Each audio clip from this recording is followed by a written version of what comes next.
Assalamualaikum warahmatullahi wabarakatuh. Selamat pagi anak-anakku. Bagaimana kabar kalian hari ini? Semoga tetap sehat, semangat, dan dalam lindungan Allah Subhanahu wa Ta'ala. Anak-anak hebatku, hari ini kita akan belajar tema 1, subtema 1, pembelajaran 1, muatan pelajaran IPA. Anandaku sekalian, sebelum pembelajaran kita mulai, marilah kita berdoa terlebih dahulu. Selesai. Sebelum pembelajaran kita mulai, hari ini Ibu sudah memilih satu lagu nasional, yaitu Hari Merdeka. Sudah siap anak-anak hebatku? Baiklah, marilah kita menyanyikan bersama-sama. 17 Agustus tahun 45, itulah hari kemerdekaan kita. Hari merdeka, nusa dan bangsa, hari lahirnya bangsa Indonesia. Merdeka. Setelah itu, coba kalian simak apa yang Ibu lakukan ya. Ini adalah gamelan.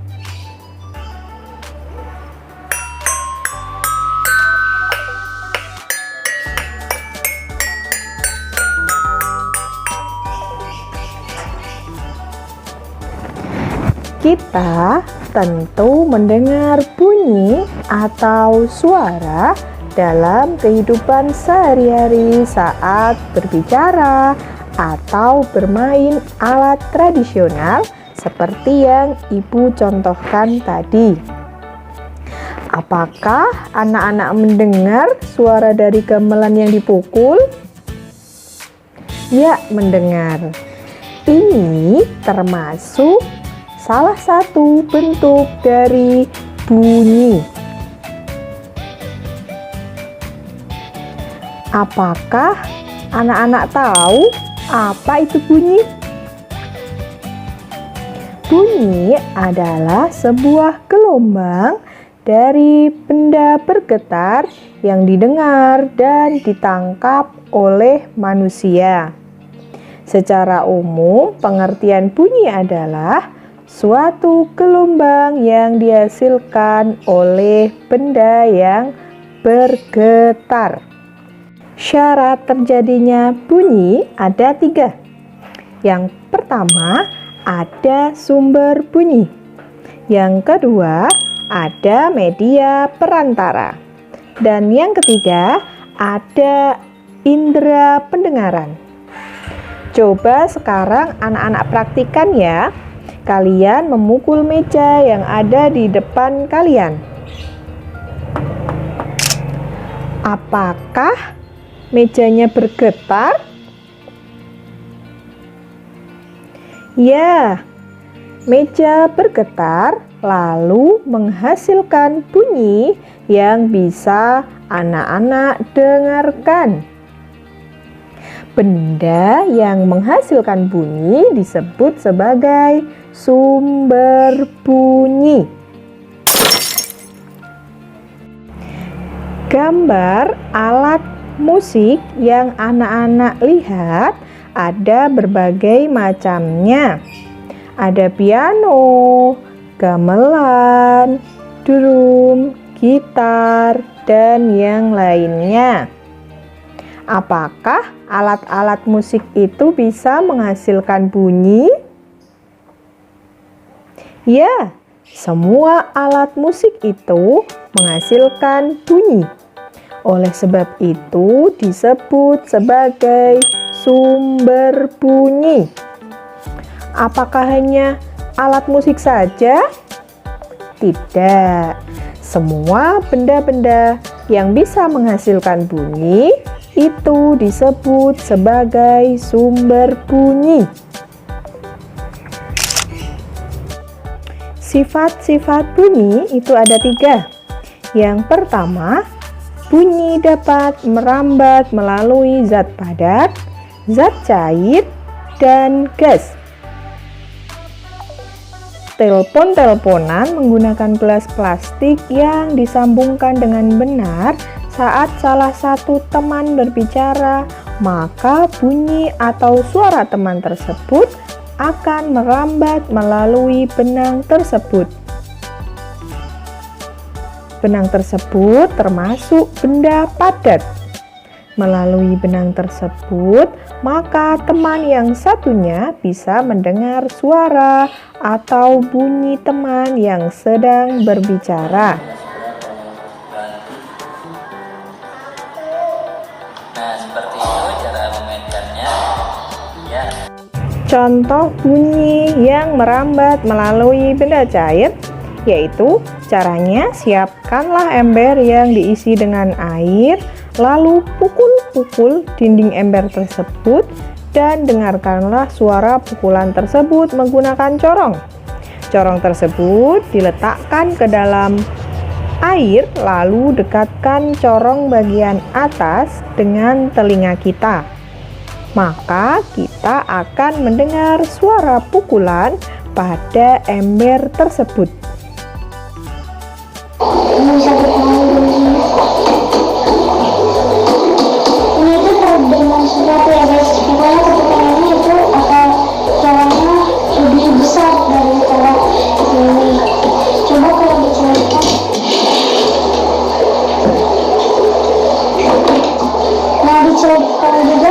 Dan yang terakhir adalah contoh bunyi yang dapat merambat melalui benda gas atau udara adalah kedua anak yang sedang bermain telepon-teleponan menggunakan gelas plastik yang disambungkan dengan pipa atau selang sedotan.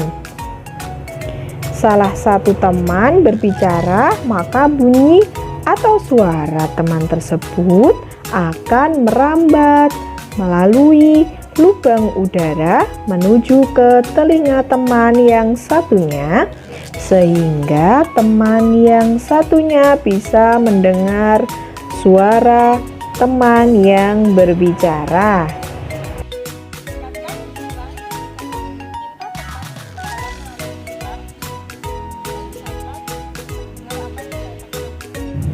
Sifat bunyi yang kedua adalah bunyi dapat dibiaskan.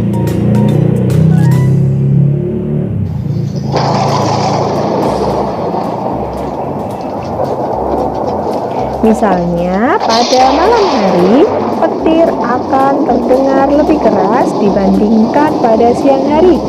Kenapa? Ada yang tahu? Ya, hal ini disebabkan karena udara di siang hari terasa lebih panas dibandingkan saat malam hari. Akibatnya, kerapatan udara di siang hari menjadi lebih renggang. Adanya perbedaan kerapatan bunyi inilah yang menyebabkan bunyi bisa dibiaskan. Yang ketiga yaitu bunyi bisa dipantulkan. Pantulan bunyi ini dibagi menjadi 2, yaitu gema dan gaung. Gema adalah bunyi pantul yang bisa terdengar dengan jelas, sedangkan gaung adalah bunyi pantul yang terdengar tidak jelas. Perhatikan contoh berikut.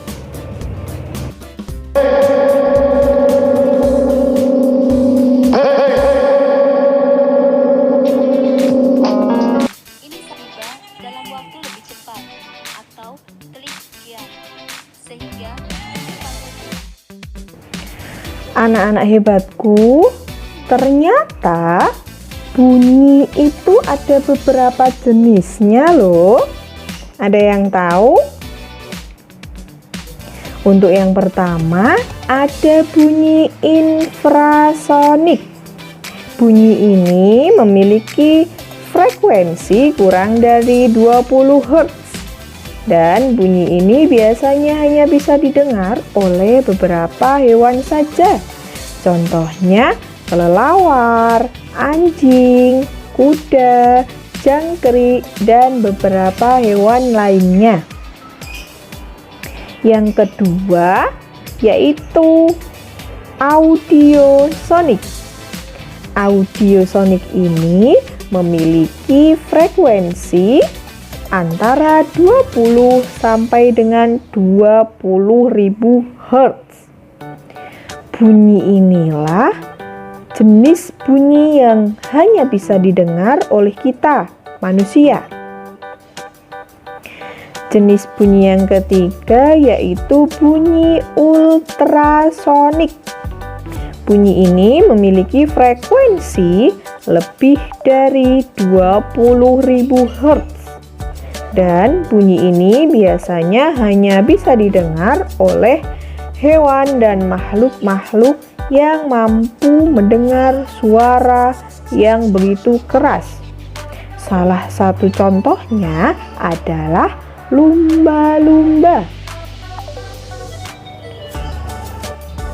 Nah, selanjutnya adalah anak-anak sekalian melakukan percobaan dengan benda-benda yang ada di sekitar rumah kalian. Anak-anak memilih 5 benda yang kalian anggap sebagai sumber bunyi. Pastikan ya bahwa benda yang anak-anak temukan berbeda cara membunyikannya, yaitu bisa digesek, ditiup, dipetik, dipukul, atau ditekan. Akhirnya anak-anakku sudah selesai ya pembelajaran hari ini. Kita lanjutkan di pembelajaran selanjutnya ya. Masih semangat? Mari kita berdoa bersama-sama sebelum menutup pembelajaran hari ini. Berdoa mulai. Selesai. Jangan lupa jaga kesehatan ya dan tetap mematuhi 5M. Sekian dari Ibu. Wassalamualaikum warahmatullahi wabarakatuh.